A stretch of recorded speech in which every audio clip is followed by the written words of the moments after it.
Good morning everyone and welcome back to my channel. If you're new here, welcome to our BPD and mental health community. My name is Kayla. I release new videos every Monday about all things BPD and mental health. So if you want to be a part of our community, join, follow along with the videos that I release and the information about all the things relating to mental health, then I highly encourage you to hit that subscribe button down below as well as the bell notification up top.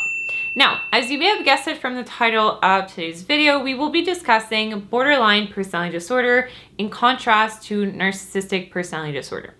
This is something that I hear a lot. I hear a lot of people getting these two personality disorders confused, calling those with BPD as having NPD or vice versa.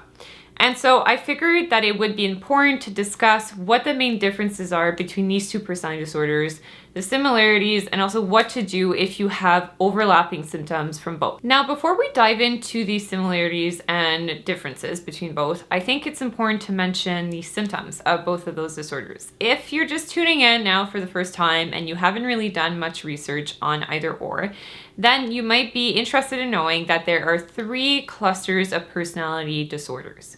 BPD and NPD, which is a short version of Narcissistic Personality Disorder, are both found within Cluster B of the DSM, which is a Diagnostic Statistic Manual. It's a thing that we use to diagnose people with mental disorders, okay? So they're both in Cluster B, which is known as this more erratic cluster of personality disorders. And within this, we also have other things like histrionic personality disorder, antisocial personality disorder. Okay, so really within this, let's start with firstly, borderline personality disorder. It has 9 main symptoms. Some of those things dealing with impulse control issues, dysregulated emotions and anger, unstable sense of self, suicidal ideation, self-harm, dissociation. Okay, so generally speaking, when we think of BPD, we think of two main things: this fear of abandonment paired with emotional dysregulation. Now, this is what BPD is. When we think of narcissistic personality disorders, the DSM will list some symptoms, so things such as this grandiose sense of self. Okay, so almost a sense of entitlement, a sense of being better than other people. We also see other things, which I'm just going to read off my list because I want to make sure that I'm getting the full breadth of what NPD really is. So grandiose sense of self. We also see things such as this belief that they are special. Okay, so whether that's by identifying as a victim, right, and all of these terrible things happen to me, and so I'm different and special than everyone, or feeling special in the sense that, look how successful I am, I'm so driven, and I have a lot of money, so I'm really different than other people. So there's a sense of entitlement, there's a sense of or belief of being special or different than others. We also see things such as seeking excessive attention. Okay, so we could see this as being really vain, really self-absorbed. There's also one of the symptoms dealing with this lack of empathy, specifically though, lack of warm empathy or emotional empathy, as we call it, okay? Important side note, those with NPD have high levels of cold or cognitive empathy, so they're really able to understand things. However, they have really low levels of warm or emotional empathy. So when someone is visibly distressed, it doesn't impact them on an emotional level. They're not going to feel this visceral sense of, ouch, this hurts and I'm here for you. It's more of this cognitive understanding, okay? And the last thing, really, we have fantasies of success, beauty, brilliance, also a tendency to manipulate or exploit people. Okay, so BPD, fear of abandonment, dysregulated emotions, impulse control issues, self-harm, suicide. NPD, grandiose sense of self, entitlement, fantasies about power, success, tendencies to exploit others, feeling special. So we can already see kind of the differences between both personality disorders. Okay, so now that we have a sense about what these two personality disorders are, let's take some time to talk about their differences. I think I hear this way too often, that people with BPD are manipulative and they're attention seeking and they're destructive and they're terrible, cruel people out to get everyone. They're the worst. I think what people mistake is oftentimes they look at individuals with NPD tendencies and categorize those as being BPD, okay? What I also see is they look at the external behavior of those with BPD that at times, sure, maybe some instances it may seem manipulative, but when you look at the underlying thing that is driving the behavior, there's a clear distinction between BPD and NPD. Specifically, those with BPD, when their behaviors are motivated by something, most of the time, it's motivated by this fear of abandonment. Okay, so I sense someone might be leaving me, so I might act out to make sure that they give me the love and attention and to get them to stay, right? Not knowingly, okay? So it's the unconscious process of there's a really big fear or trigger that is causing these behaviors, this fear of being abandoned. When we look at NPD, okay, again, maybe some of the behaviors in some specific cases might seem similar, but when we look at the underlying cause, fear of abandonment for BPD, with NPD, we have this need to fuel their narcissistic supply. Okay, narcissistic supply refers to this thing of they need the validation or the approval, the emotions, the attention from others to feed the sense of self, the sense of being important, of being special, of being different. So there's a clear distinction between the two underlying causes to the behaviors, even though in some instances they may appear slightly similar.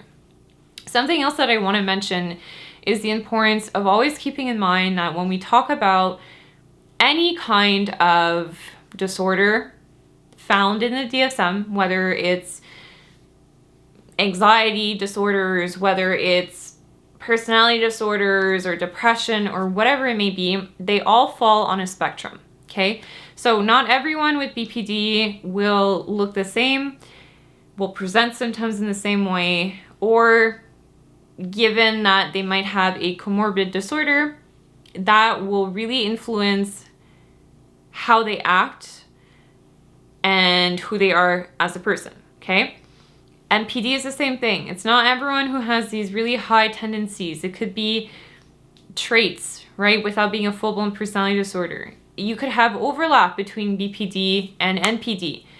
Because they are found in the same cluster, it is natural and almost normal that we see this kind of merging sometimes or blending of both, okay? But fundamentally, when we look at these as separate things, the motivation behind the behaviors are very, very, very different from one disorder to the other. Okay, just a few other key differences. Those with BPD, there's a way higher likeliness to self-harm, to attempt suicide, to have suicidal ideation, and the impulsivity is really apparent in those who have BPD.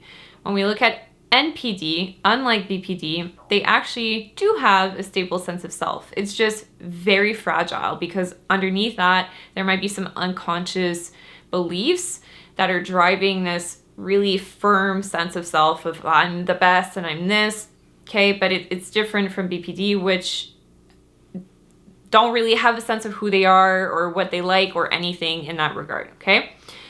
Something else too, when we talk about abandonment, this shows up in actually both disorders, but again, very differently. BPD, they have a fear of being abandoned, okay?